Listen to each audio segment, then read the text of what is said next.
Greetings to you, Tube, and Namaste, and Frühjänglagen, and all those types of things. We're working on one of the specialties of Hopper's Hot Rods, and that is movie and TV themed cars. This big beauty is going to be a version of the Death Proof Nova. So, mechanically, it's not that far off. Cosmetically, it's got a little ways to go. Not as much as it looks like, but a good bit. So step one, we'll pull it back out of here, get some room to work on it, clean everything up, and see if we can get it started. I tucked in an extra leaf spring under each side so you can get a little bit larger tire. These tires rubbed pretty bad. I put that extra leaf in. It's kind of tight now and it's fine. Anyway, let's pull it out. We'll take the tour and get started and cue the music.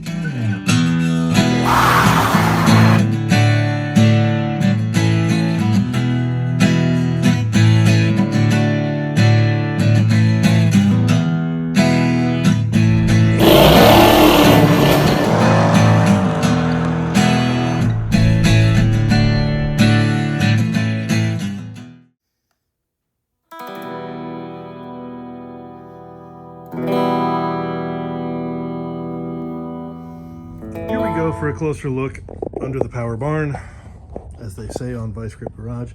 First thing we notice is the iridescently purple hood. What a beautiful color. But the rest of the car is, you know, primer gray.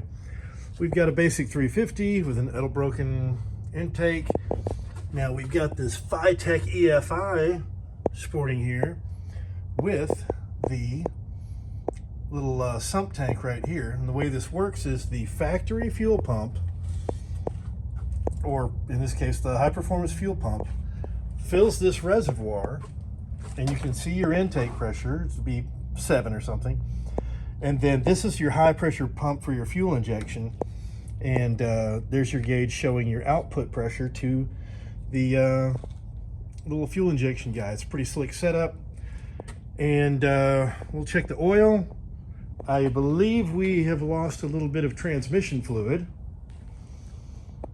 but you know, this thing's been sitting for like a year. Do I roll the dice and see if it will start with this old gasoline? Yeah, sure I will. We'll throw a battery in it, check the fluids, and see if it'll fire up. Let's see what happens. Alrighty, let's have a look at the oil level here, which is over here on these old blocks.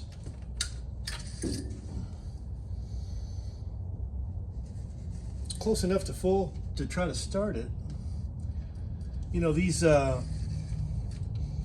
aftermarket fuel injection things are pretty cool. They have an annular flow thing, and if they try to shoot old gas through them, it won't hurt them. At least I don't think.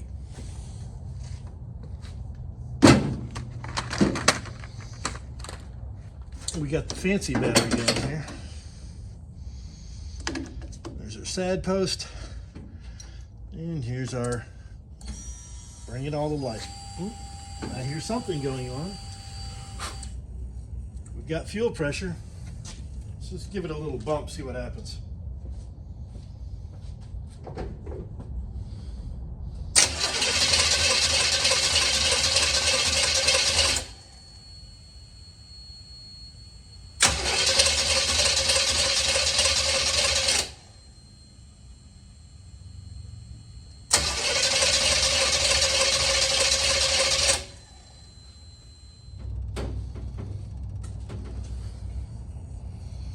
Well, we've got all kinds of fuel pressure. What we might not have is good fuel. All right, we'll do a little diagnostic here. I'll get some tools and we'll check it out. Here's the tools we're gonna try. Just for fun, I'm gonna squirt some of this in here and see if we have any spark. You know, it should light off a little bit anyway. Let's find out.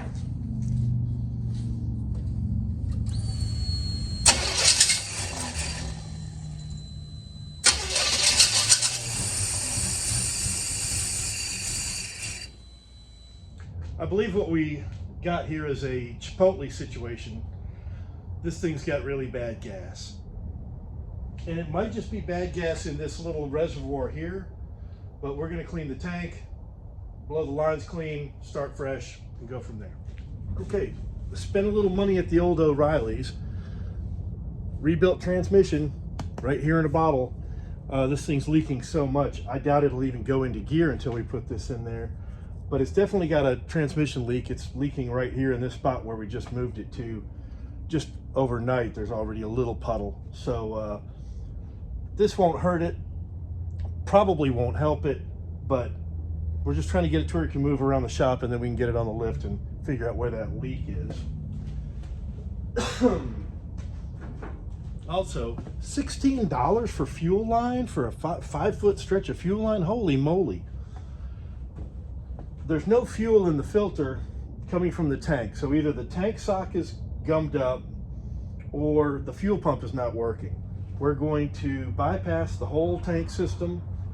Then I'm going to grab an air nozzle and try to blow backwards into the tank and see if there's any obstruction inside the tank. And then we'll run just a temporary gas tank and see if we can get it fired up, so at the very least we can move it around the shop under its own power, which would be nice.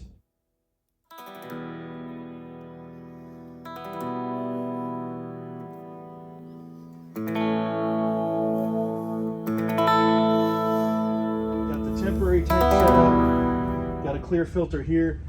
Luckily we also have a gauge right here. So if the mechanical fuel pump is working, it should draw fuel. The only problem is it goes here, down, all the way back across. So it's got to go about 10 feet of fuel. So it might have to spin over for a little while. Let's see what happens. We need to connect the battery.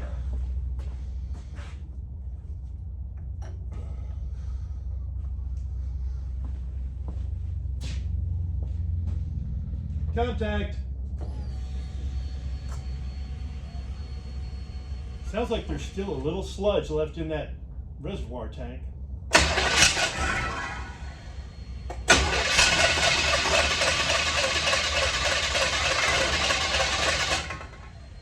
well, it would probably help if I pulled the fan out of, the hose out of the fan and tucked it in somewhere else here.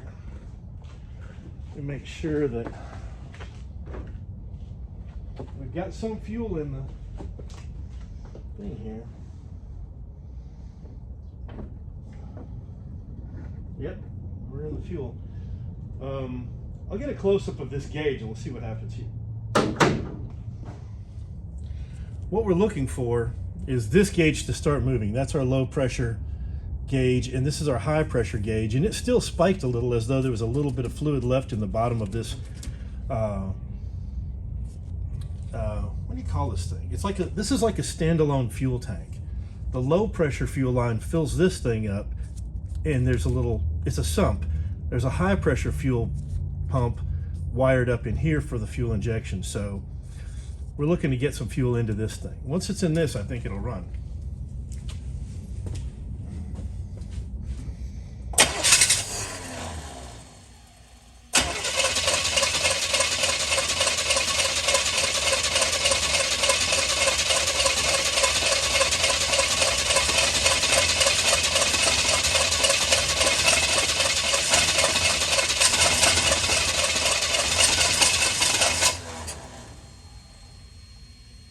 Maybe we're starting to get somewhere, I'm not sure.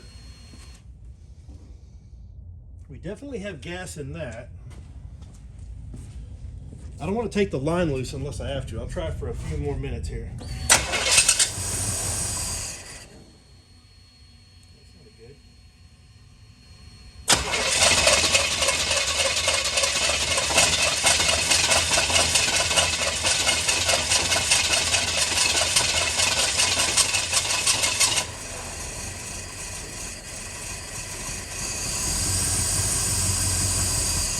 Still waiting for fuel to pressurize here.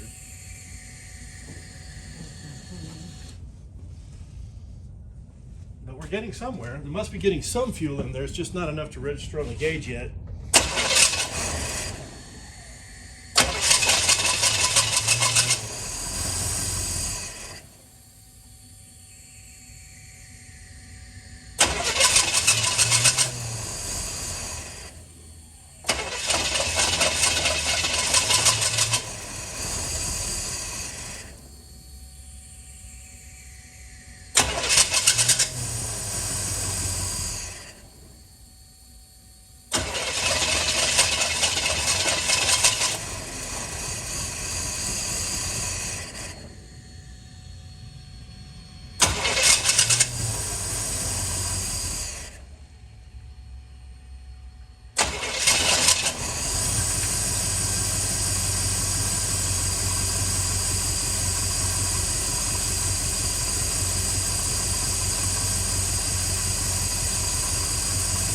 Well, it ran enough to smoke up the whole shop, and I'm not sure how it ran. It must have just gotten just enough fuel to stay running, because that gauge never came up.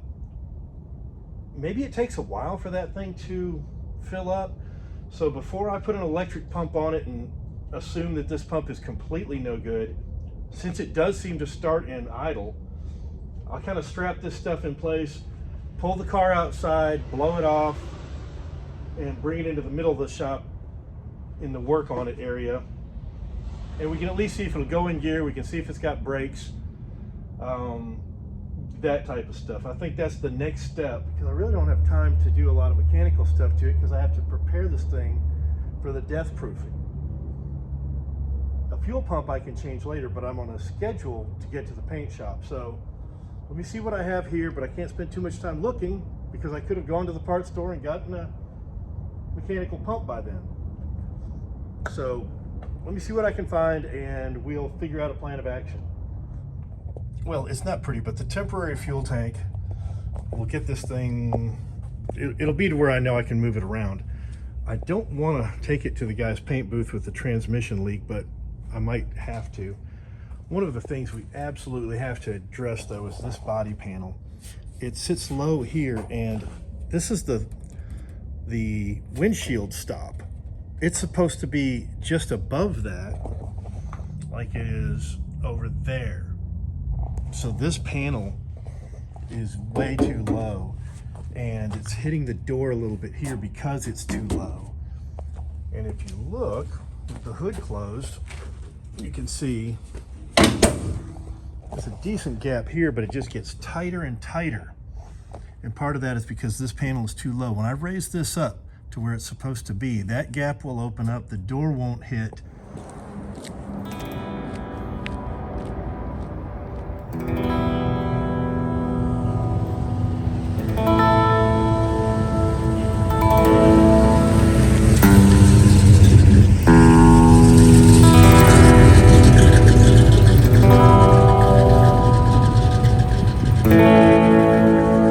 Inventory of what we have and what we will need to prepare the Nova for paint, because it saves thousands of dollars to do this yourself. If I paid the body shop to prepare this thing for paint, easily $2,000, especially taking off all the weather stripping, preparing all the door jambs, removing all the marker lights, the bumpers, the windshield, the rear windshield. They charge crazy money for that. I won't make a dime.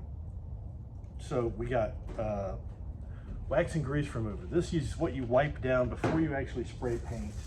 And I only have a couple of spoonfuls, so I bought a new bottle. I like this one because it's got the little flip up squirt thing.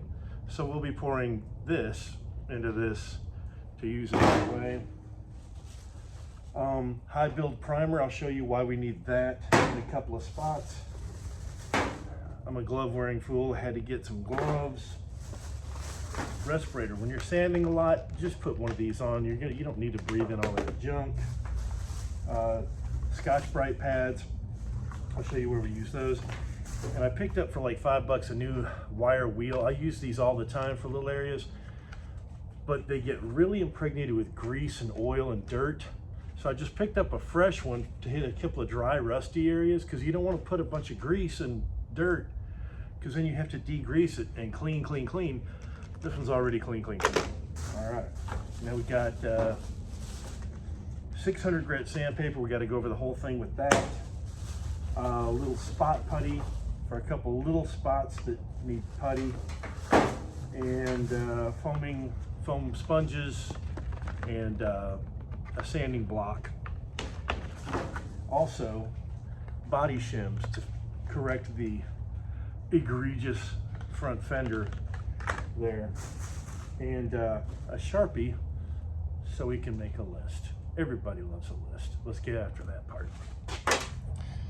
Areas like this where, I mean, you can feel just this rough texture. I don't know what happened here. Looks like it got hit with a shotgun from far, far away, but it's very rough.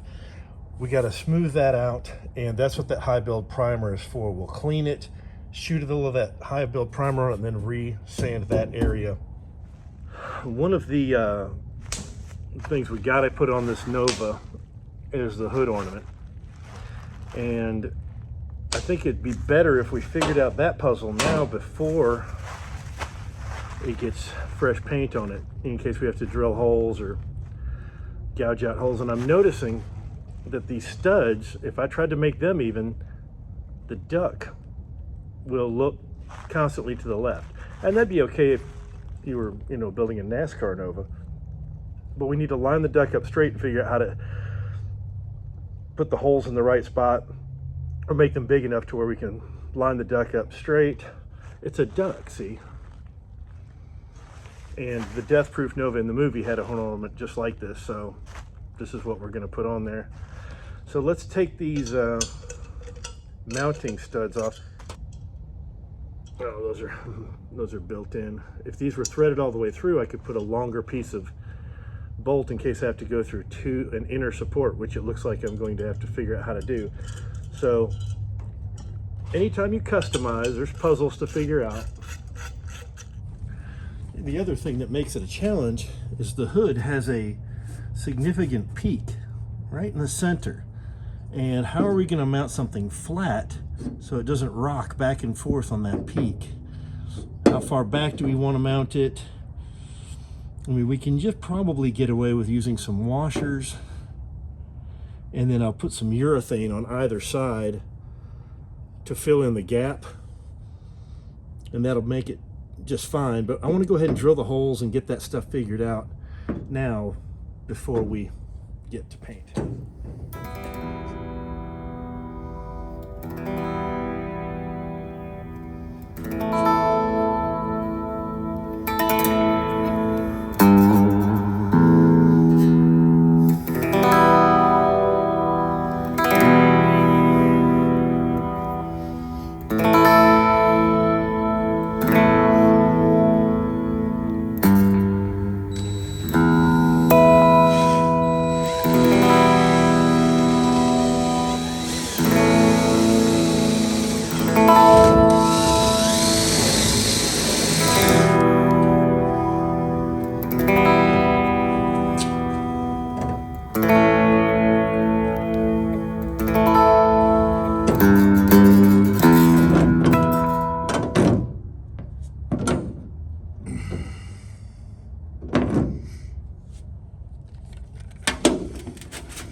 Turns out the best way to remove metal from this thing is this high-speed metal cutter, but doing it at a low speed and very gradually.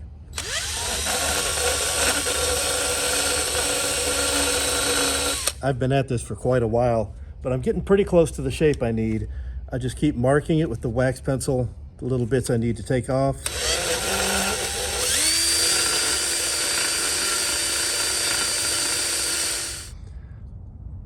And now you can see, well, you can't tell, but the bolts are definitely not level with each other, so you have to just do those. I've contoured our little ducky friend, so he's going to sit like he should on the ridge of the hood there. It takes a lot of work to do this stuff. Okay, here's a little update. I've got that side lined up pretty good with the shims and everything moving, and the hood hinge is lined up on that side pretty good. Now we got to move this side around, and it's taking this bolt out here. I've got my wrench on it already. I'm sure I'll drop it. Got the ratchet on that bolt. Take that loose, and the spacers are going to go underneath that. Also, the hood hinge might need a little bit of adjustment, so we'll crack these loose and put a little pry on this and just move it just a hair to try to get it lined up even with the deck on the fender there. So let's see if I can get that lined up.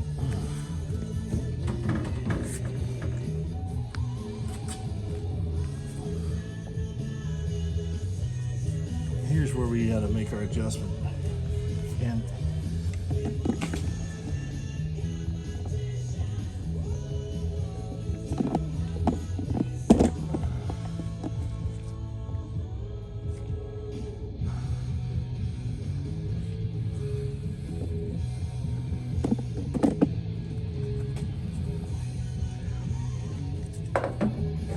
now I'll put a spacer in here,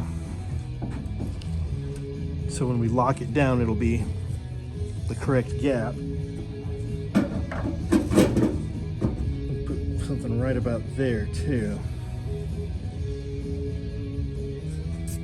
That's much better. Oh, you can't really tell, but that's much better gap. And that's now about the height it needs to be. Could probably go up a little bit, but let me see about putting some spacers in here. Here's the body spacers that we are going to be using.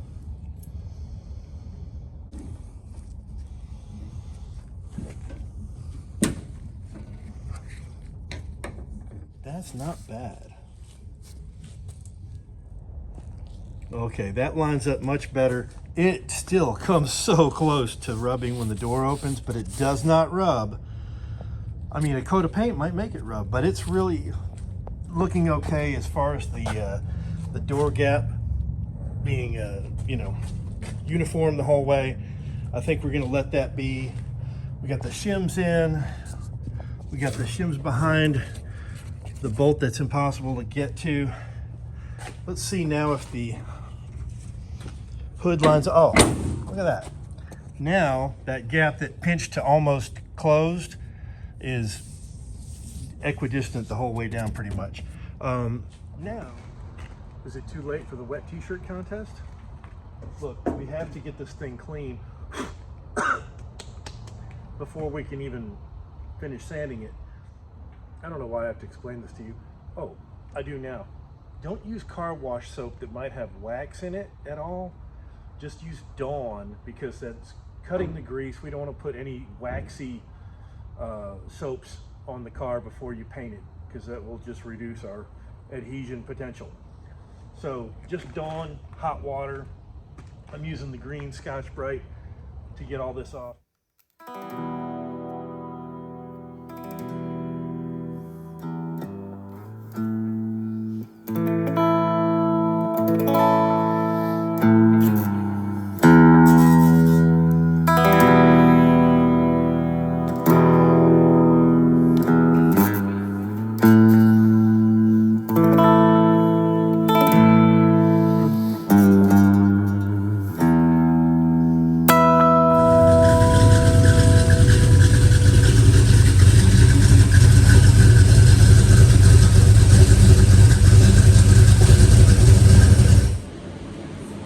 There's still a lot of these little spots like this, definitely this, but we're gonna have to smooth out. It's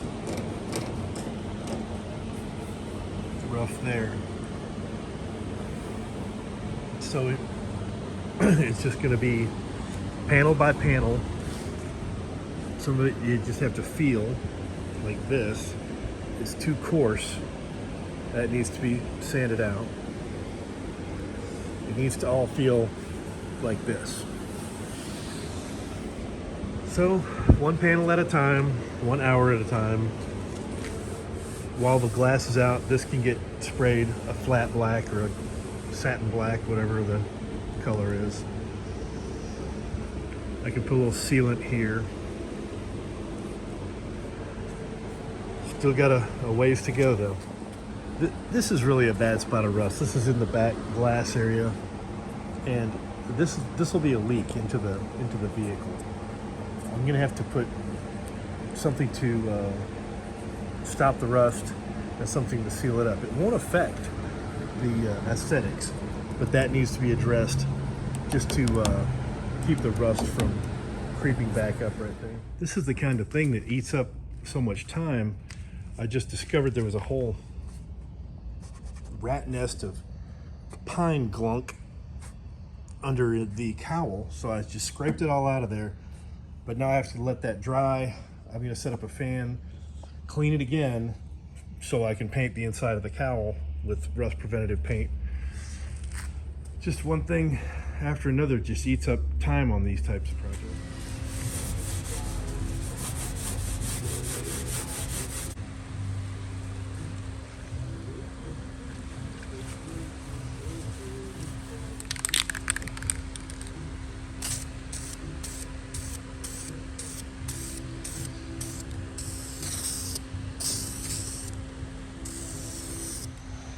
Well, I was dreaming, thinking that the high build primer would solve this problem. I had to go with the spot putty, but I needed to hit a bunch of other spots around the car anyway, so once that cures, we'll sand that, and at least now the cowl is nice and cleaned out and dried out. I can turn the fan off now and scuff it up and get that ready to paint.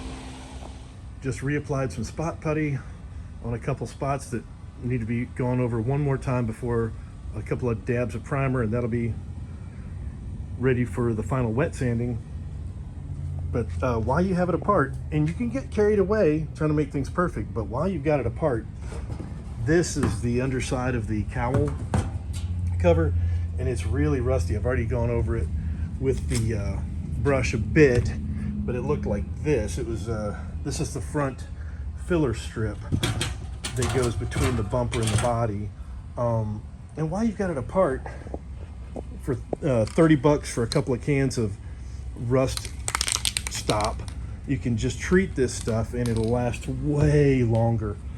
I would ideally like to replace this piece. It's a little jacked up. I'm going to straighten it up a little bit if I can. Time for the rust barrier. No rust. Let's see if this stuff works.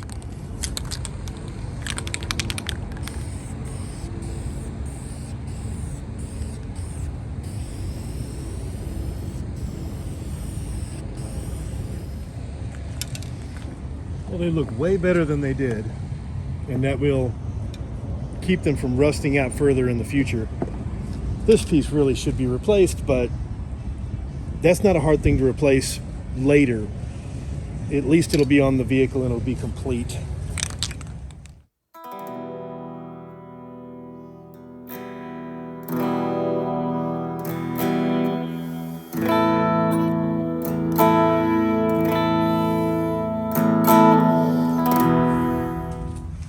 These bumper mounts are surface rusty, so we're going to, while everything's apart, we're going to go ahead and treat them with the rust inhibitor too. It'll just look a little nicer. And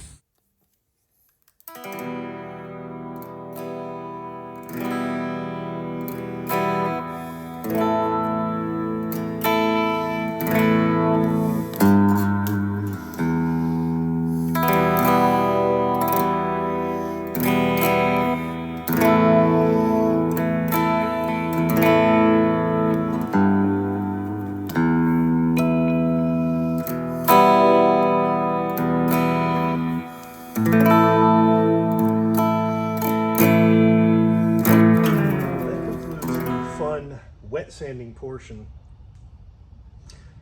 I went over it with a 600 grit sandpaper, and I did that because the guy who's going to paint it said go over it with a 600 grit sandpaper, and he seems to know what he's doing, so I'm going to listen to him.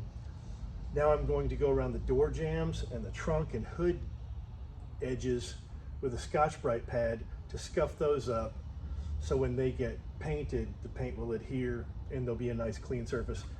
You don't necessarily have to wet sand every door jamb and little window channel, but it's important to get any dirt and debris off of it and get it, you know, clean. And these Scotch-Brite pads do a pretty good job of that. So that's the next step. So we'll scuff up the door jambs, wash it one more time with Dawn dish soap, and it should be ready to get blasted with paint, except for, of course, masking it and stuff like that. But that is not my headache, thankfully. Bodywork is fun, but the novelty wears off pretty quickly.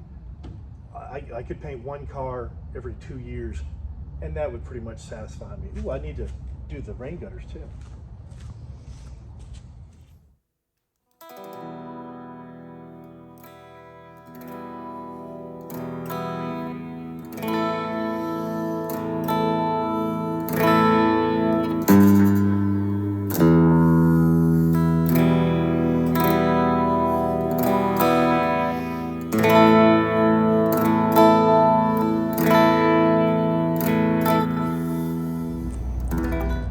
like it like this. It looks like it was sculpted out of marble. But we got to do one last wash with detergent, and we'll be ready to take it to the paint shop.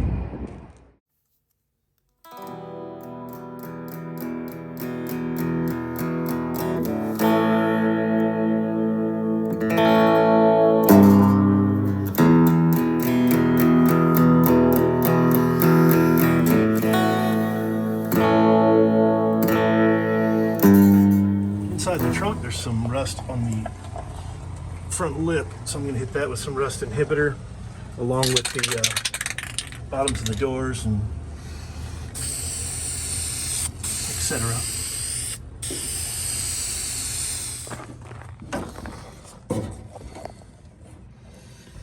That's the inside of the door. On the passenger side, you can see my finger moving around underneath the door. There's a little bit of rust coming through there, but we will seal it up with we will seal it so that the rust stops, and then they will just be rain drain holes.